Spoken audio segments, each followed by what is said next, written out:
ஓம் முருகா போற்றி. ஓம் சரவண பவ. என் அன்பு குழந்தையே, உனக்கு மிக முக்கியமான நாள், மிக அருமையான நாளும் கூட. ஏனென்றால் உன்னை தேடி உன் முருகன் 3 யோகங்களை கொண்டு வந்திருக்கின்றேன். 3 நல்ல செய்திகளையும் கூடவே உனக்கு கொடுக்கப் போகின்றேன். உன் வாழ்க்கையில் நடக்காதா என்று ஏங்கி தவித்த ஒன்றை சீக்கிரமாகவே நடத்தி வைக்கவும் போகின்றேன். அதற்கான நல்ல செய்தியை சொல்லத்தான் அதிகாலையிலிருந்து நான் காத்திருக்கிறேன். தந்தையே, நீ வேண்டிய வரத்தை கொடுக்கவே இப்போது வந்திருக்கிறேன். இந்த வருடம் முடிவதற்குள் நீ என்ன ஆசைப்பட்டு என்னிடம் கேட்டாயோ அந்த வேண்டுதலை நான் நிறைவேற்றி தரப்போகிறேன். எந்த தடங்கள் வந்தாலும் அதை நான் உனக்கு தந்தே தருவேன். இது என் மீது சத்தியம். உன் கஷ்ட காலங்கள் எல்லாம் முடிந்துவிட்டது. புண்ணிய காலங்கள் சேர்ந்து விட்டது உனக்கு. இந்த முருகனின் வாக்கு நிச்சயம் உனக்கு பழித்து தீரும். என் பெயரை சொல்லி இது உடனே கேள். உன் வாழ்வில் நல்லது நடக்கப் போகிறது. சீக்கிரமாக கேட்டு அதன்படி நடந்து கொள். உன் வாழ்வில் உனக்கு அக்கறை காட்ட யாரும் இல்லை. எல்லோரும் அவர்கள் வேலையை பார்த்து கொண்டிருக்கிறார்கள் என்று ஏன் நினைக்கின்றாய்? உன் மீது அக்கறை காட்ட உன்னுடைய அப்பா நான் இருக்கின்றேனே. என் முகம் உனக்கு தெரியவில்லையா? என்று நீ என் திருவடி சரணடைந்தாயோ அன்றிலிருந்து உன் மீது அக்கறை செலுத்தி வருகின்றேன். இப்போது கூட, இந்த நொடி கூட, இந்த வருடம் முடிவதற்குள் நீ ஆசைப்பட்டது நடக்குமா என்று ஏன் சந்தேகமாக நினைக்கின்றாய்? உன் அப்பா மீது உனக்கு நம்பிக்கை இருந்தால் நிச்சயம் அது நடக்கும். நம்பிக்கையோடு நீ முயற்சி செய். நிச்சயம் உன் வாழ்வில் ஒரு அதிசயம் நான் நிகழ்த்துவேன். அந்த அதிசயத்தின் மூலமே உனக்கு அது நல்ல வாய்ப்பு கிடைக்கும். அப்பா அப்பா என்று என்னுடைய பிள்ளைகள் என்னையே சுற்றி சுற்றி வருகிறார்கள். உங்கள் அன்பு நாளுக்கு நாள் அதிகமாகிக் கொண்டே போகிறது. இந்த அன்பால் உனக்குள் ஒரு ஊற்றாக நல்ல சிந்தனைகள் பெருகி உன்னையும் புதுப்பித்து உன் வாழ்க்கைக்கு ஒரு புது வழியையும் அது நிச்சயம் காண்பிக்கும். உன் அன்பிற்கு பரிசாக நீ நீண்ட நாட்களாக வேண்டிய வரம் ஒன்றை நான் உனக்கு தரப்போகின்றேன். எத்தனை நாட்கள் தவித்து கிடந்தாய், அந்த வரம் எனக்கு கிடைக்காதா என்று. மனதில் திருப்தியோடு முகத்தில் மகிழ்ச்சியோடு இன்று நீ எனக்கு தீபம் ஏற்றிவிடு. நீ வேண்டியது உனக்கு கிடைத்தால் ஒரு மகிழ்ச்சி உருவாவதைப் போல நீ அந்த மகிழ்ச்சியை கற்பனை செய்து மகிழ்ச்சியுடன் நீ முயன்றிடு. அனைத்தும் உனக்கு வெற்றியாகும். நான் இருக்கின்றேன் உனக்கு. சில உறவுகள் உன்னை வேண்டாம் என்று ஒதுக்கி தள்ளினாலும் அவர்களை பற்றி நீ பெரிதாக எடுத்துக்கொள்ளாதே. சில உறவுகளால் பல கஷ்டங்களையும் பல கண்ணீரையும் நீ சந்தித்து விட்டாய். இனிமேல் தைரியமாக இரு. உன் கண்ணீருக்கு பலனை நான் கொடுக்கின்றேன். என்னை நீ உன் மனதிலும் உன் எண்ணங்களிலும் வைத்து வழிபடு. உன்னுடைய வாழ்க்கையில் நல்லது நடக்கும். உங்களுக்கு கஷ்ட காலம் எல்லாம் முடிந்துவிட்டது. புண்ணியம் நிறையவே சேர்ந்திருக்கிறது. உன்னுடைய பாவம் விலக்கப்பட்டுள்ளது. அதனால் நீங்கள் என்னை வழிபாடு செய்கிறீர்கள். இதை நான் உங்களுக்கு தெரிவிப்பதே மிகப்பெரிய நன்மையான ஒரு விஷயம். கஷ்ட காலம் எல்லாம் முடிந்த பிறகும் நீ ஏன் கஷ்டப்பட்டு கொண்டிருக்கின்றாய்? உன்னை தேடி கஷ்டம் வந்துவிடுமோ என்ற பயத்திலேயே வாழ்ந்து கொண்டிருந்தால் உன் வாழ்க்கையை நீ எப்படி வாழ்வாய்? சந்தோஷமாக. புண்ணியம் சேர்ந்த பிறகு அனைத்தும் நன்மையாகவே நீ நடக்கப் போகிறது. நடக்கும் முன்னே நீ வருத்தப்படாதே. கவலைகள் வந்தால் நான் பார்த்து கொள்கிறேன். அந்த கவலையை துரத்தி அடிக்கும் அளவிற்கு உனக்கு சந்தோஷங்கள் காத்திருக்கின்றது. நீங்கள் நினைக்கும் போது தரிசனம் தருவேன். கேட்டதை கொடுத்து நான் உங்களோடு இருப்பதை நான் உறுதி செய்வேன். நான் உன்னை என் கோவிலுக்கு கூப்பிடுகிறேன். பக்கத்தில் என் ஆலயத்திற்கு வா. என் கோவிலில் நான் உனக்காக காத்திருக்கின்றேன். என் புகைப்படத்தை உன் வீட்டில் வைத்து உன் வீட்டையே நீ கோவிலாக மாற்றிவிட்டாய். இருந்தாலும் நீ என் ஆலயத்திற்கு ஒரு முறை வந்து நீ தீபம் ஏற்றிவிடு. எப்போதெல்லாம் நேரம் கிடைக்கின்றதோ அப்போதெல்லாம் என்னை ஆலயத்திற்கு வா. உன்னுடைய மனம் குழம்பி தவிக்கும் போதெல்லாம் நீ என் ஆலயத்திற்கு வா. நிச்சயம் உன் குழப்பத்திற்கான பதில் அங்கே நிச்சயம் உனக்கு கிடைக்கும். இப்போது நான் எதையும் எதிர்பார்க்கவில்லை உன்னிடமிருந்து. நம்பிக்கையை மட்டுமே உன்னிடம் நான் எதிர்பார்க்கின்றேன். எவ்வளவு பெரிய கஷ்டமாக இருந்தாலும் கடவுள் மீது நம்பிக்கை வைக்கும்போது அவர் உனக்கு நிச்சயம் தன்னம்பிக்கை தந்து உன்னை வெற்றி பெற செய்வார். நடுவழியில் உன்னை கைவிடுவதற்காகவா நான் உன்னை இவ்வளவு தூரம் அழைத்து வந்தேன்? நிச்சயம் உன்னை கைவிட்டு விட மாட்டேன். உன்னுடைய வேண்டுதல் எதுவோ அது நிச்சயம் பலிக்கும். நான் என்றே அதற்கான வரத்தை தருகிறேன். பெற்றுக்கொள். நான் உன்னை தேடி வந்திருப்பது எதற்காக என்று நினைக்கின்றாய்? உன்னை எச்சரித்து விட்டு போகவே வந்திருக்கின்றேன். ஏனென்றால் நீ என்று பொறுமையாக மௌனமாக இருக்க வேண்டிய நாட்கள். உன் வாயை விட்டு நீ சிக்கலில் மாட்டிக்கொள்ளாதே. நான் சொல்வதை முழுமையாக கேள். கண்ணிமையை மூடி திறக்கின்ற நேரத்தில் உன்னுடைய அப்பாவின் உதவி உனக்கு வரும். அதற்கும் கூட உனக்கு கொஞ்சம் பொறுமை வேண்டும்.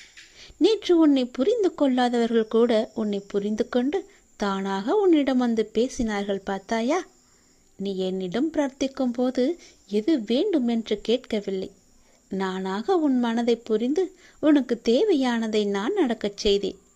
நீ எதையும் பிரச்சனையாக மட்டுமே பார்த்தால் அது பிரச்சனையாக மட்டும்தான் உனக்கு தெரியும். எதிலும் உனக்கு நான் என்ன நன்மையை செய்து வைத்துள்ளேன் என்று உணர்ந்து பார்த்தால்தான், என்னுடைய லீலைகள் என்ன என்பதை நீ உணர்ந்து பார்த்தால்தான் உனக்கு நான் உனக்காக செய்யும் நன்மைகள் எல்லாமே உனக்கு விளங்கும். உனக்கு நன்றாக புரியும். கொஞ்சம் நிதானமாக யோசித்துப்பார்.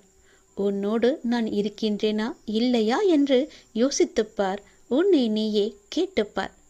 எப்போதும் உன்னுடன் வந்து கொண்டிருப்பது யார்? எனக்கு தேவையான உதவிகளை செய்வது யார்? எனக்கு துணையாக இருப்பது யார்? நான் கேட்கும் இடத்திலெல்லாம் எனக்கு உதவி வந்து கொண்டிருப்பது எப்படி என்று நீயே உன்னை நீயே ஆழமாக யோசித்து கேட்டுப்பார்.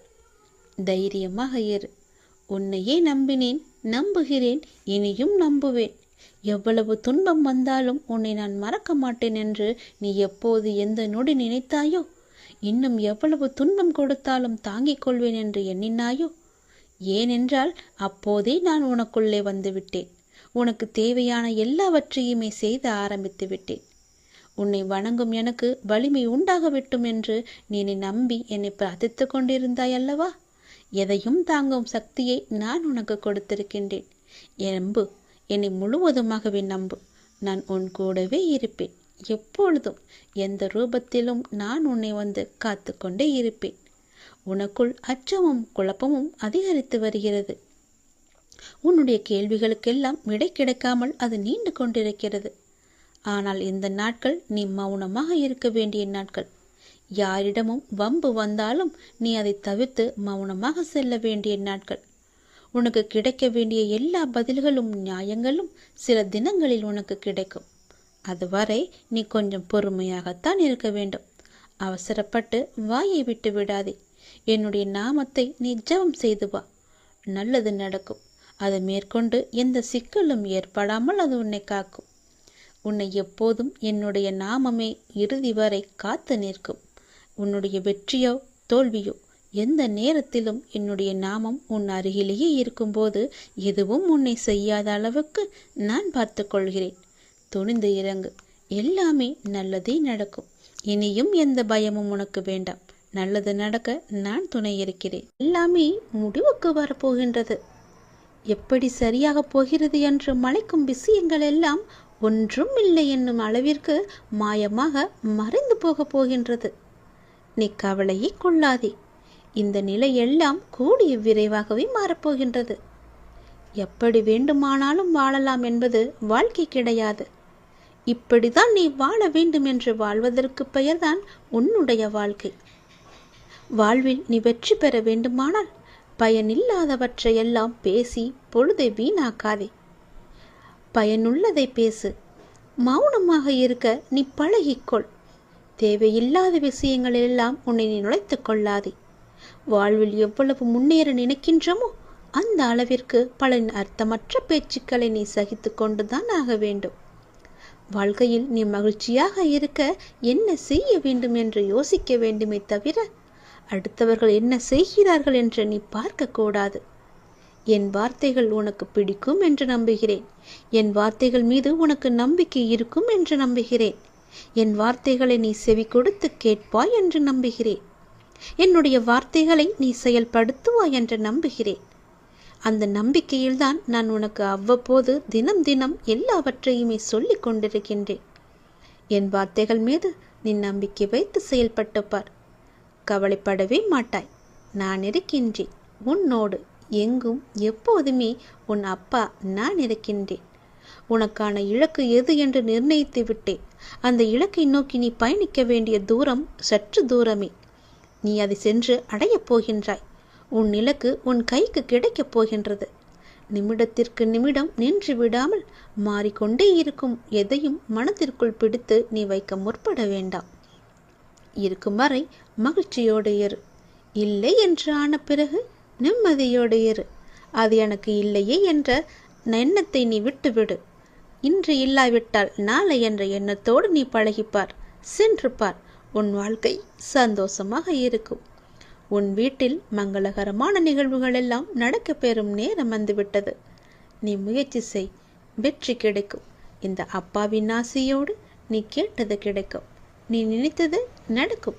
நீ மகிழ்ச்சியாகவே இருக்கப் போகின்றாய். அந்த மனிதனை அளிக்கும் 3 எதிரிகளை மட்டும் உனக்குள்ளே வைத்துக் கொள்ளாதே. மிகவுமே மோசமானது. நான் என்கின்ற ஆணவம் உனக்கு வேண்டாம். அவனா என்ற பொறாமை உனக்கு வேண்டாம். எனக்கு என்கின்ற பேராசையும் உனக்கு வேண்டாம். இந்த 3 குணங்களுமே மனிதனை நிம்மதியாக வாழ விடாது. இது மட்டும் உன்னிடத்தில் இல்லை என்றால் நீ நிம்மதியாக சந்தோஷமாக வாழலாம். மனிதருக்கு வியர்ப்பது சராசரியான ஒன்றுதானே. அது போலவே முருகனுக்கும் வியர்த்து இருக்கிறதாம். பார்ப்போமா? கோபத்தில் வியர்க்கும் முருகனை பற்றி அபூர்வமான கதைகளை இங்கு பார்ப்போம். திருச்செந்தூர் முருகனின் விக்கிரகம் மிக சூடாக இருக்கும். சந்தனம் அரைத்து சிறிதுமே தண்ணீர் இல்லாதவாறு நன்கு வடிகட்டி அதை அந்த விக்கிரகம் மீது முழுவதுமாக தடவி பூசி மூடி விடுவார்கள். மாலை வேளையில் சந்தனம் வலிக்கும் போது நிறைய தண்ணீர் இருக்குமாம். அதில் சந்தனமோ சொதசதவென சிலை முழுக்க வழிந்தோடிக்கொண்டே இருக்குமாம். வெள்ளையர்கள் இந்தியாவை ஆண்டபோது நடைபெற்ற நிகழ்ச்சி இது. சர்வ அலங்காரங்களுடன் எம்பெருமான் கந்தவேல் திருச்செந்தூரில் உள்ள வசந்த மண்டபத்தில் எழுந்தருளிருக்கின்றார்.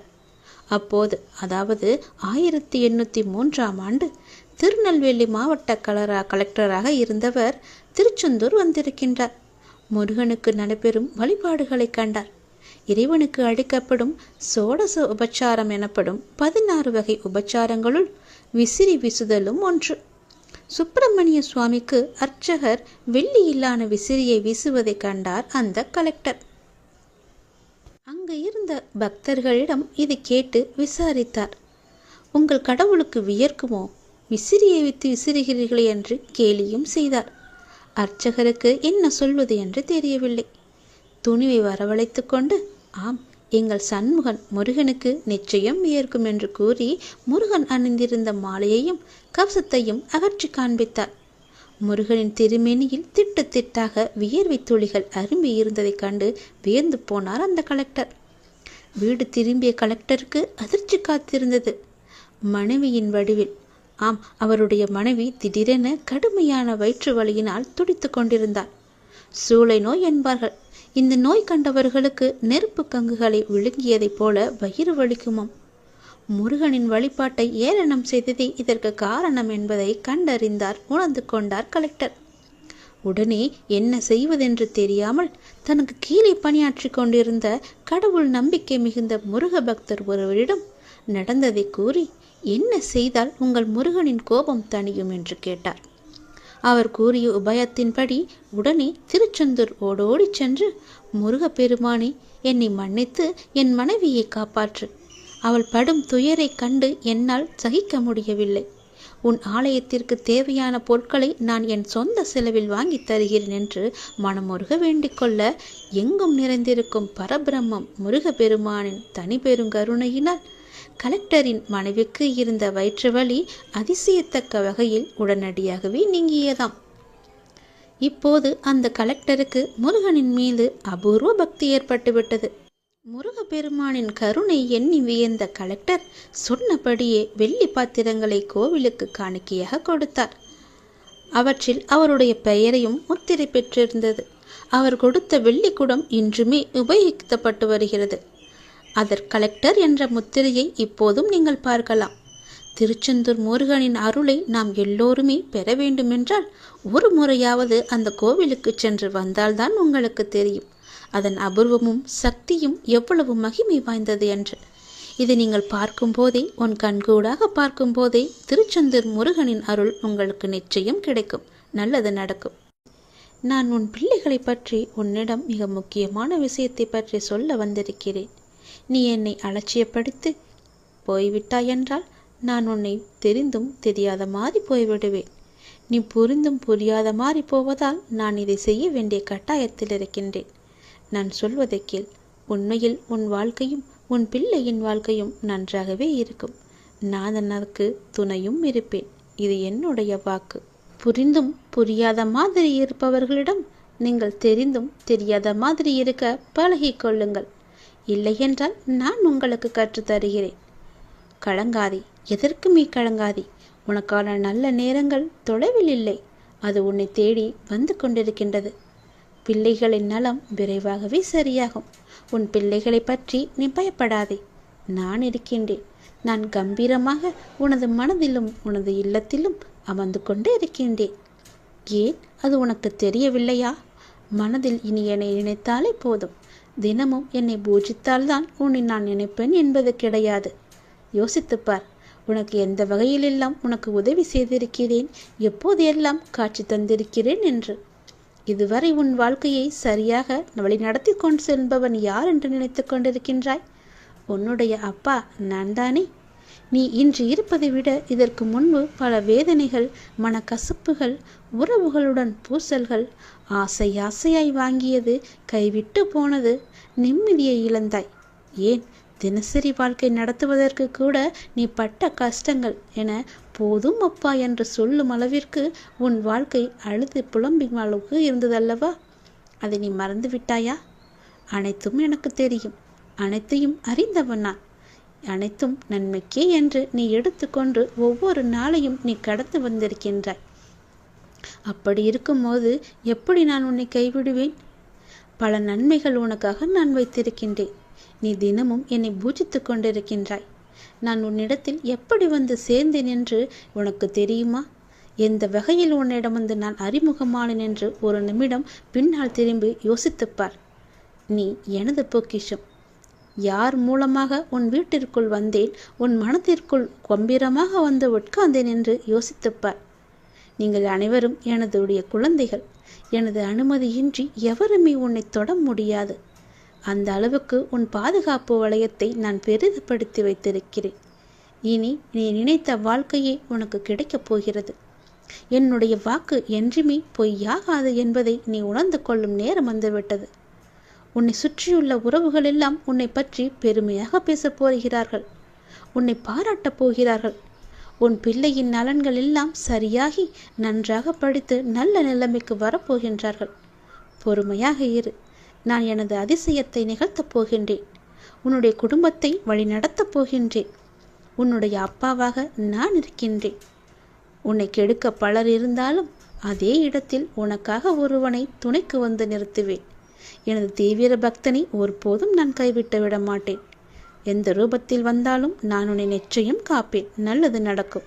ஆனது நாளுக்கு நாள் அதிகமாகிக் கொண்டே இருக்கின்றது. ஏன்? எதற்காக? என்னோடு இந்த பயணத்தில் உன் மனம் நேர்மறை எண்ணங்களை அல்லவா பற்றி கொள்ள வேண்டும்? எப்போதும் எதிர்மறையை பற்றி கொண்டு ஏன் கவலையாக இருக்கின்றது உன்னுடைய மனம்? உன் கவலை எதுவாக இருந்தாலும் 2 நாட்களுக்குள் உன் மனதை விட்டு அகன்றுவிடும். கவலையிலிருந்து நான் உன்னை மீட்டெடுப்பேன். இது நிச்சயம் நடக்கும்.